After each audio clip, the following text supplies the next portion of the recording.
Hi, welcome to Boxed Out, a conversation on affordable housing. I'm your host, Amanda Lynn, and I'm here today with our housing team from the local Joyce Sobel Family Resource Center.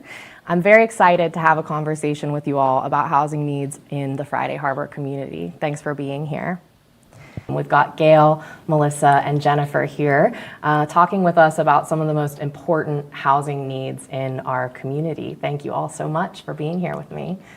We're going to dive right back into the conversation we've been having, and you all may hear some community callers bringing questions to the table, but until then, we'll just keep chatting about some of the housing issues in the community. I would love to talk a little bit about some of the success at the Joyce Sobel Family Resource Center. I think you all have been such an anchor in supporting folks on the island, and so I would love to hear about some of the specific program successes you think you've had over the years. What are some of the most special to you, and what are some of your goals for the future of your work? Wow, big question. I know. Well, let's start with housing, which is housing supports really have expanded tremendously in the past 10 years in terms of the kinds of support that are available, and that we're able to have dedicated housing case management because it is a complex issue, and it's oftentimes not just a matter of giving someone a rent check and a key to an apartment, right? Those wraparound services are needed, and that takes some time and expertise to make sure that someone's really stable. Usually it's a matter of months, not a one-off, right? But I think there's a big success there in that the huge majority of people that come in for housing assistance don't become unhoused, right? And they do get to stay in this community that's so important to them. So, you know, that's a amazing. big success right there, that we're still seeing people here that, you know, may have come in thinking that they were going to have to leave the community. You know, a lot of the work of the Resource Center is really focused around equity and really making sure that anybody who's a part of this community has equitable access to the basic things that they need to be healthy, safe, and productive, right? So some of the ancillary work that impacts housing that Melissa and Gail brought up, certainly expanding the range of behavioral health supports in our community has been increasingly important, particularly post-pandemic, but we've always, you know, there's a need for that no matter where you live and when you live.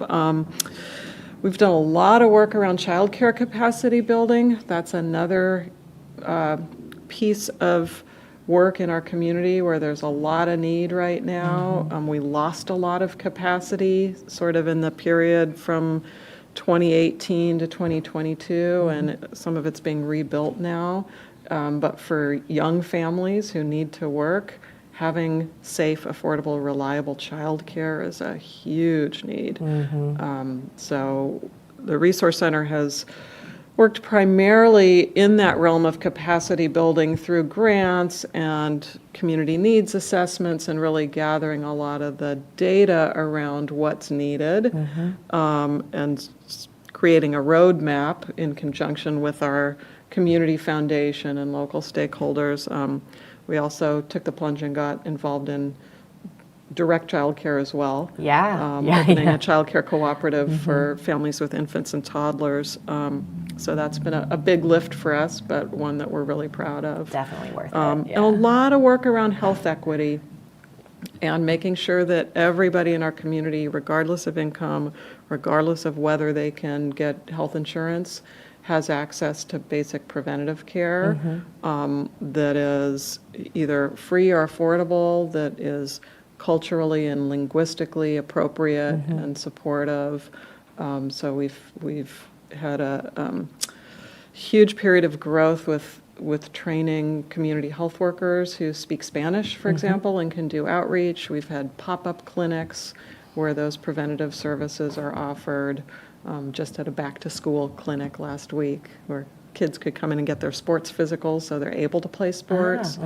So things like that really just ensure that anybody who's living here can access those basic things. Yeah, that are- those intersections, again, we can't go off island to get a physical just to play sports, you know? Right. That's amazing. Well, I think we've got our first caller on the line, so we'll go ahead and take that call now. One moment.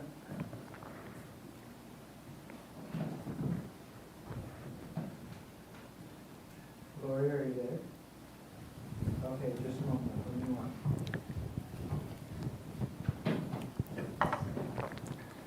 All right, and she should be there. Hi, this is Amanda Lynn. Hi, Amanda Lynn. This is Lori Stokes calling. Hi, Lori. I have a couple of questions, and because the broadcast of the first part did not work, I apologize ahead of time if I'm asking something that has already been answered by the panel before I could hear it.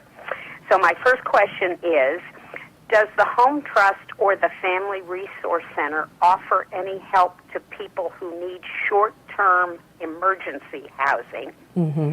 And the related question is, can the Family Resource Center help people who are looking for long-term housing they can afford? Okay, so Lori asks, does the Family Resource Center have options for short-term emergency housing? And can you talk specifically about how those options actually work and who you partner with to provide them? And she would further like to know how that actually translates to supporting people in finding long-range housing. And you touched on this a little bit in talking about your transitional planning and the holistic work that you do. I wonder if there is any more information you would like to add about those specific programs. Yeah, so unfortunately on the island here, we don't have anything that's a dedicated transitional housing, as we mentioned, or emergency housing, or temporary housing. As I mentioned before, we partnered with the hotels and with the hostel often to help folks in real emergencies. But our primary go-to for that is typically off-island. We do have some partners in Skagit County and Bellingham that run transitional housing programs, and places like the Friendship House in Skagit and the Agape Home for Women or the Lighthouse Mission in Bellingham.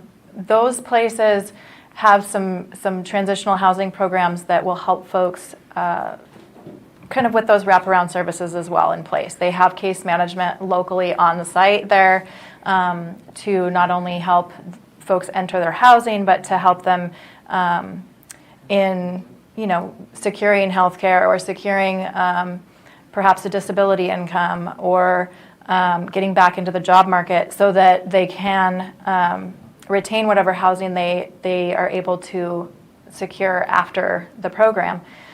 And as Jennifer mentioned, we do have folks who we've referred to that emergency housing for anywhere from a week to several months, who are able to come back, but they need to be on wait lists for housing here, and then they're disconnected from their community, from their friends, and from a lot of their natural supports here, which is very challenging. Although I think both Gail and I have done follow-up work with folks while they're off island as well, just to check in, to maintain that connection, to let them know we are still working for them and with them to reach their ultimate goal of being able to become stably housed here. So yeah, unfortunately, it's mostly an off-island adventure.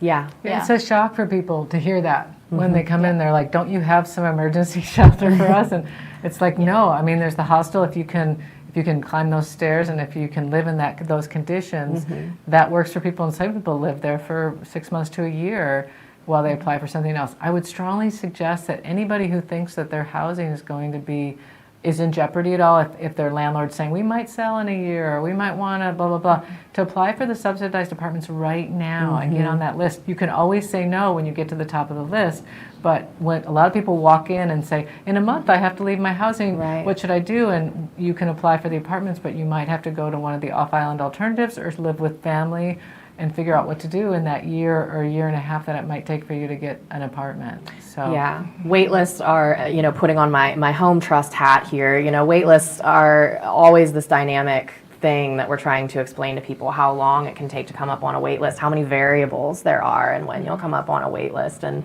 I think those are some of the most difficult conversations to have with people as they're trying to plan their lives and move through these crises. And I know our director of housing, Lily Goldberg, has to frequently have tough conversations and help people figure out how to map.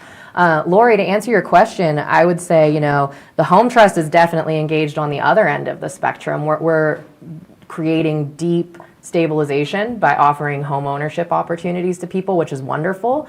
But home ownership is also a big bite. It is a huge responsibility. It takes a lot of work, and it is not cheap either. Even when it's affordable home ownership, there's a lot that goes into it, and not everybody's ready. So I think your question is a really good one, because it gets to what we're really missing, which is anything in between those two extremes. There's not much to help folks get through a few months of displacement here. Do you want to speak a little bit to that lack of transitional housing?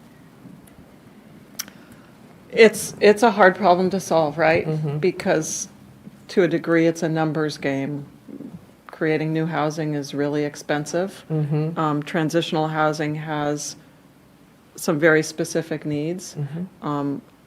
There tends to be a need for case management that's actively involved with facilitating that transitional housing and making sure that people are being supported to move on into a permanent situation. And in a community this size, that might be a handful of people at any one given time. So, I think there's room for a lot of community conversation as we hopefully build more affordable rental housing about whether some of that transitional housing gets embedded in more general affordable housing projects, whether it's a standalone project, what agency or agencies are behind it in managing it.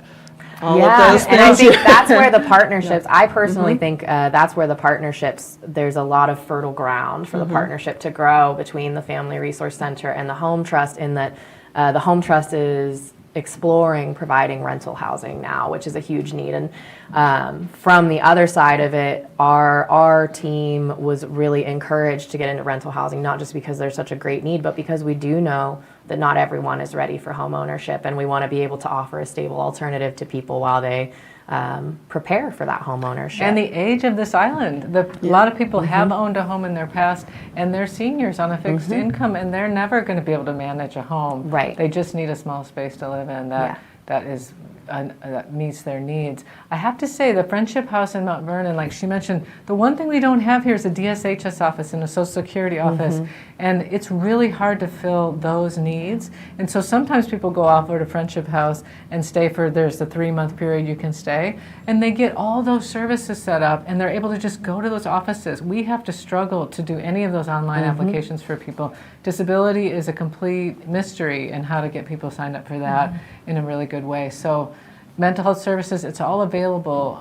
so close. And so I don't know that we can do the one-stop shop with our small population. So it is really good to have a great partnership on the mainland too, and not feel like people are going to get lost. They can come back. We've had people go have a great success on the mainland and come back and have an apartment here and return. So it's not the end of the world either. And people do feel a little bit like that, but we're having more and more successes with those programs off island too. So Well, Lori, you asked us a big question there. I hope that we answered it for you. You did. Cool. Well, thank you so much for calling in. I really appreciate you taking the time and your interest in the issue. Well, I care a lot about both the Home Trust and the Family Resource Center, and I'm happy that you're doing the best you can in this situation, which doesn't make it even remotely easy. I just worry about individuals who get caught in a bind, and I was hoping there might be some resources, if not now, that at least it's on somebody's checklist, that at some point there will be whatever effort we can do, given how small we are, to meet that particular need, because I'm sure there are some people who are just caught with one of those situations. They need emergency housing, or they just don't know how to get into something affordable that they can manage. So I do appreciate what both of you guys are doing, and I hope that you're working together as much as you can, because you come at it from two different ends, but you're both coming worried about the same problem. So I appreciate you all. Thank you so much, Lori. We appreciate you too. Well, yeah, on that, Lori, has brought up a really great topic for us, being rentals and rental assistance. So I would love to chat with you a little bit more about specifically what rental subsidies are available, especially ongoing rental subsidies for people. I know we've chatted about the low-income buildings that we have, but are there other resources that help subsidize the gap between what a landlord is charging someone and what they can actually afford? What does that look like for our community? Yeah, primarily subsidized housing is with those 5 complexes, right? Those are the main federal subsidies that come in and help folks based on their income. They come up with a number that they calculate for what their rent will be, and then the federal government subsidizes the rest of the cost to the apartment owners, right? So in terms of what we offer, we don't have necessarily continued ongoing subsidies. But we do have that consolidated housing grant that helps with move-in costs, those big costs that sometimes folks can't get together. We always ask people, what they think they can afford, and we look at their budget with them, and we look at those types of all the factors that they're concerned about, and then we come up with a number. We don't just cover the entire cost. It's always a shared responsibility with the tenant and with our grant money. So we'll come in and individually assess that, and we have a lot of dollars from the federal government through that consolidated homeless grant that's administered by the Opportunity Council. And then again, our local San Juan County government, San Juan County Community Foundation, or San Juan Community Foundation, we have donors who earmark their funds for housing programs. And so all of those are areas that we can kind of count on, that the San Juan County grant comes to us every year, has been, knock on wood, hopefully that will continue. So we typically can count on that. We typically can count on a certain amount from our donors and that as well. Is it enough to meet the need, or do you typically run out of those funds? Well, we have to create a plan with somebody. In other words, we're not going to ever be able to fill a gap. We usually make a plan. So maybe somebody gets sick and they aren't able to work for a period of time, and they're applying for unemployment and they have a gap. So maybe for 3 months we can pay most or all of their rent, but we have to have a plan that they're going to be able to pick up the ball and move forward, or make another plan to move to a different place. Right. Unfortunately, we don't have any long-term subsidies. We did during COVID because people couldn't work, so there was extended help that way. So we try to get people back on their feet however we can, and that is goal-based. There are some other subsidies, county subsidies. I was going to mention. We'll get into those. Yeah, we're going to take a 2-minute break, and then we'll talk about the rest of those subsidies when we get back. Thank you. Because small choices add up to a home we can all be proud of. We keep Washington litter-free. Welcome back to Boxed Out. We're having a fabulous conversation here about rental housing and rental subsidies. I'd love to dive back into that and particularly ask about what it looks like partnering with landlords and what ways private landlords might be able to support the work that you're doing to provide affordable rentals. Yeah, so we might have a situation where somebody's applying, for instance, for disability. They've been injured and they're not able to go back to work. And we might get them on the CHG program, and we could help them for a full month's rent, and then we can do a subsidy that can go on. We are allowed to reallocate it month to month depending on how long they're in jeopardy. But if the landlord isn't willing to work with us, we can only give somebody $599 total if the landlord is not willing to sign a W-9 and agree to sign our paperwork and work with us. So it's huge that we have good landlord partnerships, because if not, our hands are tied. But if sometimes there's a gap in how and when they get their paycheck, and so they have to be willing to allow that and not charge the tenant extra too and put them in jeopardy. So it's been we can do a lot more when we have that Yeah. partnership. That makes sense. So Yeah. a lot of our work is building relationships. Yes, that makes a lot across of sense. lots of different avenues. Yeah. Uh-huh. That's amazing. And I would love, Melissa, you touched on, donors earmarking funding for specifically rental assistance. And I'd love to kind of have a wider understanding of how the Joyce L. Sobel Family Resource Center is funded. How much do you rely on donations just to operate? Can you talk a little bit about that? So, yeah, we're probably a typical nonprofit, right? So we literally have over 30 different sources of revenue coming in each month that keep us going. And it's really diversified. So, roughly in the range of 20% of operations is covered by community support and private donations. And then, of course, you've heard us refer to these contracts. We have a lot of contracts with the county, with regional stakeholders that need to deliver services out here.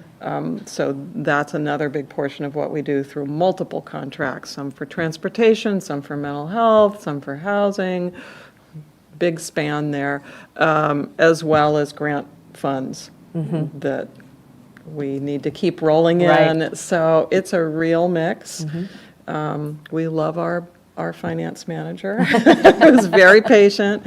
And, I think that's something that a lot of people don't realize about the Resource Center is there's so many different streams of revenue that we're tapping into to keep our doors open and keep all these services free for our community. And along with a lot of those goes a lot of behind-the-scenes paperwork and data collection, along with those contracts. We have to Gotta submit manage them, lots yeah. of data about how many people are being helped and what the outcomes are, et cetera. So, yeah, it's quite the juggling act. Yeah, it definitely sounds like it. Do you all have a specific fundraising goal that you're trying to meet right now, or a specific campaign that you're working on? So our fundraising tends to be targeted toward specific program or service needs because there are some areas of what we provide that are pretty well funded through these annual contracts or through long-term grants. And then other areas that really rely almost completely on community support. So, some examples of where every year we are always looking for funding. One good example is we have a program called Island Neighbors. And when we talk about seniors in our community, seniors, many of whom have lived here for years, and maybe they want to age in place, or maybe they've moved to a smaller apartment, but they don't have much of a network. Island Neighbors is a program that just coordinates, some basic weekly checking in with people who are living on their own and vulnerable, helping them with errand running, maybe helping them with yard work or a little bit of housekeeping. Sometimes we end up working with people who want to age in place and they're struggling and things have gotten a little out of hand and they need some help having someone come in and declutter and make sure the home is clean and healthy and safe, things like that. So critical program, right, for checking in on some of our most vulnerable islanders and making sure they're okay while they continue to live on their own. Completely funded through the generosity of our community foundation when we go, to apply for grants sometimes, but primarily through community donations. Same thing for a lot of the programs we offer to provide support and education and enrichment for community members who live with disabilities. So we've really launched a lot of work in that area because especially living in a pretty remote community, for someone who lives with a disability, accessing services and having just an opportunity to engage in a lot of the sort of social and civic opportunities that we take for granted is not trivial. So we've started, some pretty significant programming around that. That's all privately funded. That's pretty incredible, and it's such a needed resource. I think so many folks don't necessarily, or maybe we all do consider and just don't know how to handle this intersection of having one of the oldest populations in the state of Washington and also having some of the least access to healthcare for a rural community. So we really do need to take care of each other, and it sounds like you all are creating the network and the ability to do that. And if people want to donate, where can they go to donate to the Resource Center? They can stop by our center at any point, and seriously, they can stop in just to find out what's going on, to visit. We do have a website, which is jlsfrc.org, and that's a pretty comprehensive website that they can Amazing. check out what's going on. And of course, we've talked a lot today about social services, which is one big bucket of what the center does. The other bucket is just enrichment and social connection programs, ranging from drop-in play groups for young families to island neighbors, youth programs, a really broad range of things that just are offered to everyone in the community, regardless of income level, regardless of background. Amazing. To tap into, yeah. Yeah, we're so lucky to have it. We're so lucky to have you all. Well, thank you all so much again for joining me for this conversation. I know a lot more about what you do, and I hope that the community does as well. I also hope that folks will donate to the wonderful work that you're doing, because I think you're such a critical organization in Friday Harbor and on the island as a whole. Thank you all so much again for being here. This has been wonderful. Thank Thank you. you. Thank you.